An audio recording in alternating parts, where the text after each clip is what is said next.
What's up, what's up, what's up? Just 350 JP at the house. Okay, I got this other story. It's really cool. It's this one lady. She always comes from further down south in Osaka. Not Osaka, but uh, I guess she comes from Hiroshima. A Japanese lady. Her son appears to be white, so I guess her husband is white. I don't know if they're in the military or what. I don't know his job or anything. Anyway, for the past 3 years, he would come up just for English lessons for 1 month, and I would teach him. This year, he came up, and I just was messing around and gave him a phonics test, and he passed it. He passed it because last year I think we were playing with a dictionary and stuff. And then this year I taught him how to use a dictionary, and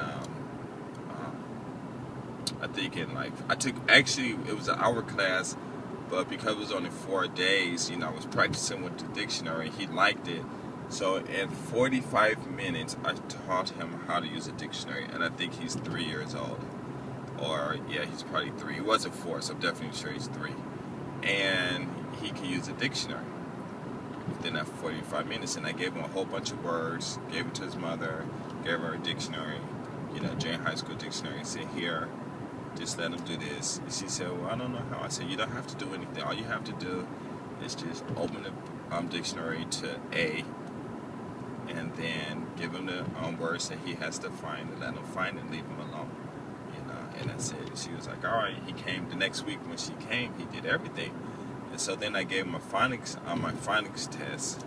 Well, I played my ABC games and stuff, and then gave him the phonics test, and he passed. So I was like, wow, whoever is teaching him English, they teaching him well. Maybe he's speaking some English at home, I guess, I'm not sure. But his mother doesn't really speak. Well, she speaks a little bit, but she doesn't feel comfortable, or she don't think she has enough skills to speak perfect all the time. And I gave him the phonics test. He passed it. So then I made up a story, real short story, for just only 4 sentences, and he read it and got a couple of words wrong, and then I just went through the regular lesson that I do from a regular class, reading classes, and he went through it, and I was so surprised. And I think within the 4 lessons that he had, that's what he did. When he left after those 4 weeks, he was able to read. And I told his mother, I suggested his mother that she find him a private teacher who can continue to give him reading lessons. Just make up stories. And I gave her this story. I said, just tell him, whoever your teacher is, to make up stories like this and have him read it and stuff, And she was like, all right. But she was really surprised. But she didn't believe it either. So, because with the dictionary, she didn't believe it, of course. None of the parents do. And then when he did it, she came back the next week and said, oh my God, I can't believe he can actually use it. I'm so surprised, And then next week when I told her that he was reading, she didn't believe it. So I believe she watched, I had him read. I think she did. I'm not sure. She stayed in class, and she kind of picked him up. I had him read in front of her, and she was like really surprised and stuff. So that was so cool. But I have like a lot of stories. And like that one girl in the first story said was 3 years old. She came with her friends, and she was really hyperactive. She wouldn't sit, and she wouldn't play. She would play. One of the mothers was really strict, and her daughter just had to sit there. And if she thought about moving, she just got, I don't know if she got stuck, but her mother did say something to her. And the other mother, it was a boy, and she was like, sometimes she made him sit, and sometimes she let him play. But I told them all, I said, please just let them all play. It's okay, because they're going to understand. So eventually what happened was the one girl who was playing all the time, she just excelled. I think she was 2 years and 9 months, I believe.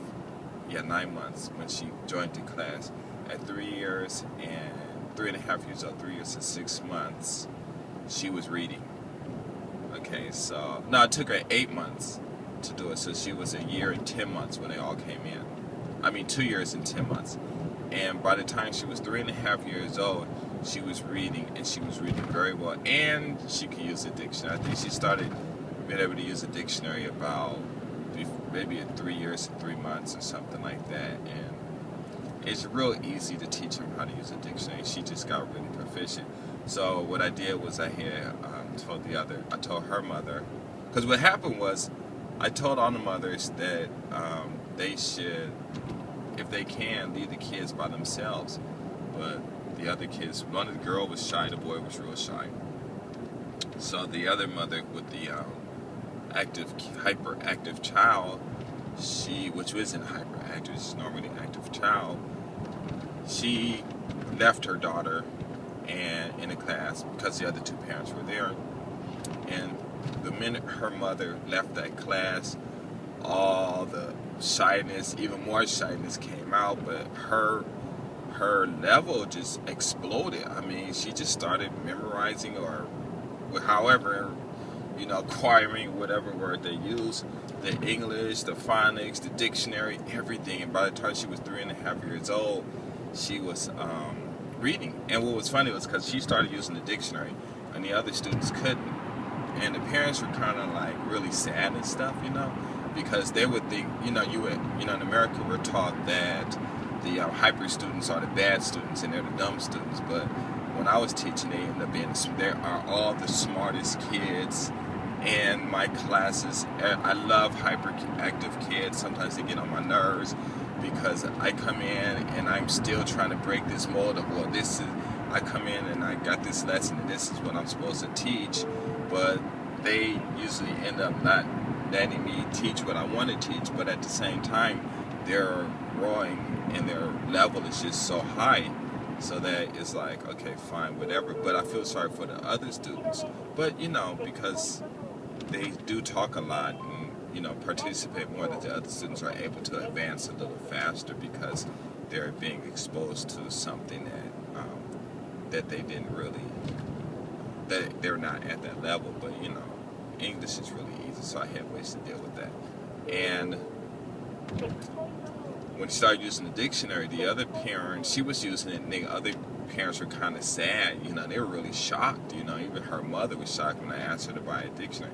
So then I told the other parents, well, if you want your kids to use dictionaries, then buy them, and I could teach them, but I'm not sure if they're going to learn as fast as she can. But anyway, what happened was the boy, one of the girls with the strict mother ended up moving because of her job or something. And then the other boy, he ended up going to another class. And then the other girl, she just ended up going to another class with some other students her age, I think it was. I'm not sure. Not her age, but at the same level. And the other parents, when they walked in and saw that 3-year-old kid sitting there reading it with their kids who were probably like 8, 9 years old or whatever, they were like really shocked and stuff. And then what happened was, it was really interesting because the one girl who left, she ended up coming back, and we were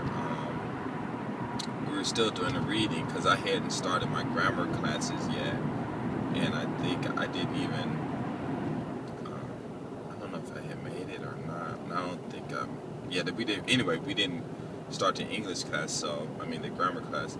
So when her friend came back, her friend didn't pass the phonics test or anything, but this girl blew it out.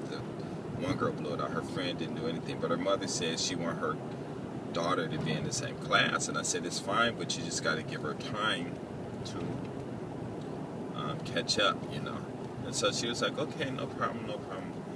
The mother left the class. That girl's mind must have just exploded open and turned to one of those chia seeds that just eat, 10 times its weight in water, whatever. And she caught up real quick, and the mother was like really surprised. And she went to like being number 6 in the class to being number 2. So it was like there were 3 students in the class. I don't know, I forget who the other one was, but they were always interchanging. Mine would be 1 or 2 for sure. Mine and the other girl would be number 2, and then the other girl and the one who moved back, there would be either 2 or 3. But mine definitely was the definitely competing for only positions one, first and second and stuff. It was interesting, and a lot of people, they're always talking about competition in schools and stuff, and I want to kind of talk about this. They talked about this on ETG, and every time I brought up I want to have this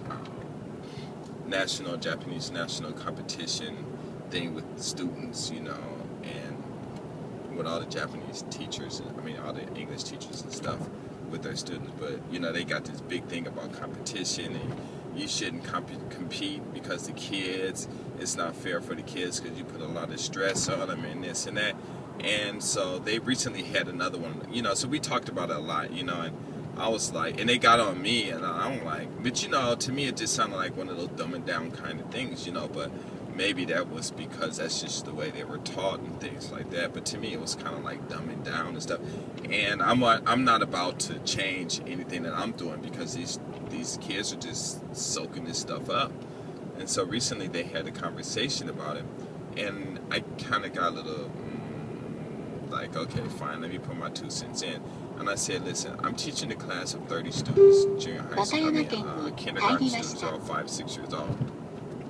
And out of a class of 30 students, if I'm doing a lesson with cards and only one student, I'll like show a card, and I'll show a ball, and I'll say I catch a, and then the last word they have to fill it in. And if 3 or 4 students raise their hand and say I know, because that's what they did, they raised their hand and say I know, and I pick one and that person says ball and I give it to him, then of course that's not being competitive because he answered the question. But yet the students are going to think like, well, wow, he answered it first, so, and then they kept watching and said, oh, okay, so if I raise my hand first, then I'll get picked, and if I say the answer, I'll get the card. So you see these kids start creating this competition within themselves, between themselves.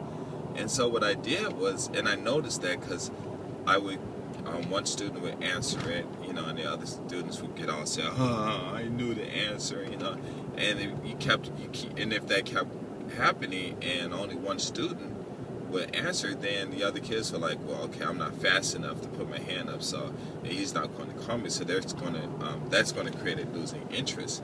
So what I did was I said, okay, raise your hand, and they raised their hand, and every student that raised their hands, then I called on them. And if you got 10 students, I call them, and they all say the correct answer. Sometimes one would say one wrong, the answer wrong.